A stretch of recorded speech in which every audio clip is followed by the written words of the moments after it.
Halo teman-teman, selamat datang di channel Scalping Trader. Ya, kembali saya buat rekomendasi saham untuk watchlist tanggal 20 Februari 2025 ya teman-teman. Seperti biasa saya beri disclaimer kalau saya tidak mengajak teman-teman beli dan jual. Jadi ya teman-teman harus melakukan analisa ulang dan paham ya bahwa keputusan buy and sell ada di tangan teman-teman masing-masing. Dan biasanya yang perlu teman-teman garis bawahi adalah kalau seandainya watchlist saya ini tidak direspon market atau tidak naik kenceng gitu ya, tidak naik ketika 0900 market opening, ya better jangan di entry gitu ya. Dan saya biasanya ini untuk scalping ya, untuk scalping. Dan ya kalau untuk scalping saya biasanya nggak hold kecuali kalau sahamnya itu ya sentimennya masih bagus gitu ya. Dan di hari ini juga teman-teman tanggal 19 menurut saya marketnya belum begitu oke. Jadi trading saya pun masih jauh dari agresif ya.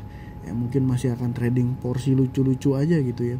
Dan keempat watchlist saya untuk besok itu ada data, BRMS, TPIA, dan juga ini satu saham dari yang dimiliki oleh Pak Toto Sugiri ya, DCII dan juga Edge ya. TPIA ini mau stock split, TPIA ini mau IPO, DCII mau stock split, tapi direspon dengan market yang rame ya, sahamnya dua saham ini ARA.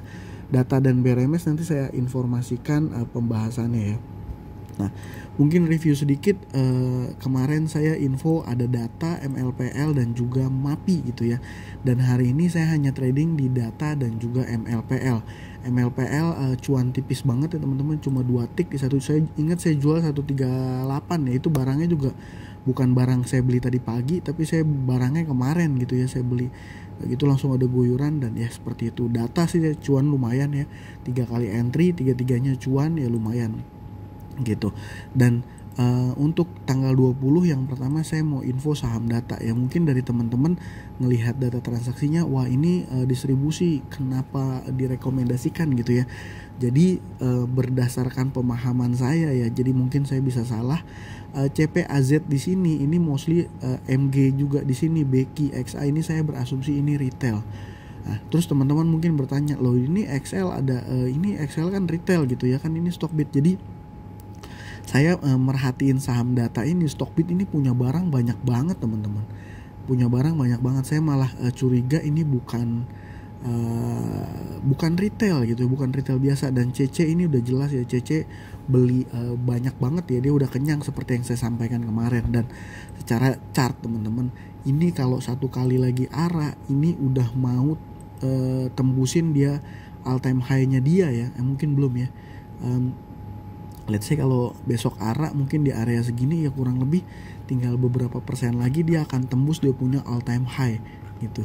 Dan ketika dia turun dalam banget teman-teman, ketika dia turun dari all time high-nya ke low-nya yang terakhir itu di sini ya, 58%, dan ini mau balik lagi, mau reverse lagi, ini artinya ada sesuatu loh ya. Menurut saya ada sesuatu yang memang saham data ini mau diakuisisi gitu ya, tapi ini saya yakin bisa balik lagi ke sini, harganya ini pasti ada sesuatu. Jadi saham yang seperti ini sangat menarik untuk di watchlist buat saya ya. Jadi buat teman-teman yang nggak berani entry ya jangan gitu ya. Yang kedua, saya punya saham BRMS. BRMS ini saham yang terkena sentimen kenaikan harga emas ya. Kalau kemarin emas itu naik ya teman-teman.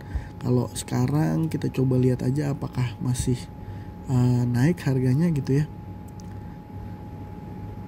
Komoditas emas, masih lumayan ya. Kemarin dia naik, sekarang sih mulai ada penurunan. Tapi yang jelas saham BRMS ini kenapa menurut saya menarik, ini kalau ngelihat chartnya, chart dailynya teman-teman, ini seperti membentuk double bottom ya. Jadi buat teman-teman yang mau trade di saham BRMS untuk swing juga saya rasa nih oke. Ini terlihat ini area bottomnya dia ya, 2 bottomnya dia gitu ya. Ini memang belum terbentuk, baru terkonfirmasi dia double bottom ketika dia udah nembus dia punya neckline ya di 430-an. Dan kalau lihat data transaksinya teman-teman, mulai dari penurunan saya anggap dari tanggal 11 November lah ya. Nah, sorry ya 11 November.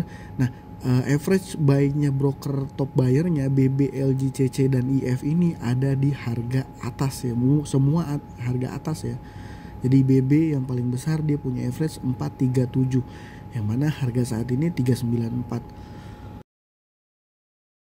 Ya, ini mengindikasikan harga saat ini itu adalah harga yang menurut saya menarik dan volumenya memang belum keluar ya. Tapi nanti kalau seandainya volumenya keluar, saya rasa itu volumenya akan keluar ketika dia breakout neckline di area 400 something ya, 400-an lebih ya. Gitu. Jadi BRMS menurut saya menarik ya. Ini udah ada 4 candle dia naik ya, indikasinya bagus. Seperti itu. Yang ketiga ada TPIA. TPIA ini ada sentimen ya, saham anak usahanya mau IPO.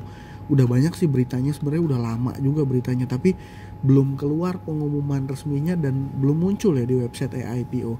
Ya intinya saham TPIA ini direspon market ya.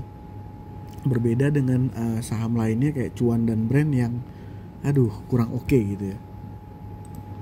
Nah, yang terakhir saya punya DCI dan juga Edge. Jadi kalau berdasarkan informasi di pemberitaan, sebenarnya DCI ini dia mau stock split ini adalah aksi korporasi biasa ya, karena memang harga sahamnya itu udah cukup lumayan besar ya, 56.000. Ini 56.000 artinya kalau kita mau beli satu lot aja, ini kita butuh dana 5,6 jutaan lah ya, 5,6 juta something. Jadi ya dia mau stock split 1 banding berapa saya juga masih belum tahu, belum muncul beritanya ya.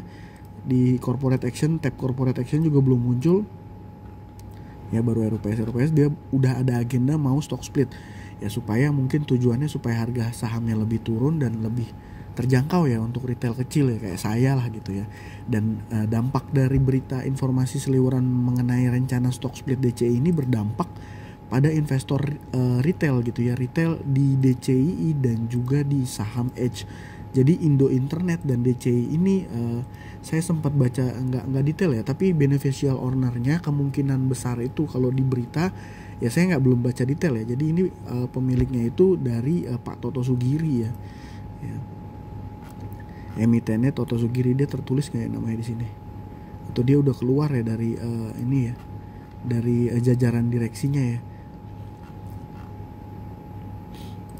Nah ini. Ya intinya apa? Ya intinya saham DCI dan Edge ini lagi ada momentum gitu ya, lagi ada news, lagi ada berita, dan hari ini sahamnya ARA. Data transaksi ya mostly oke lah ya, menurut saya oke. Memang saham Edge dan juga DCI ini kurang liquid gitu ya. Jadi ya untuk trader-trader sama seperti saya gitu ya, yang hanya masuk kecil-kecil aja, tipis-tipis aja, yang menarik untuk dipantau.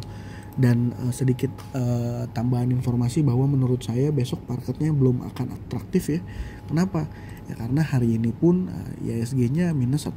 Banyak saham-saham besar yang bertumbangan gitu ya.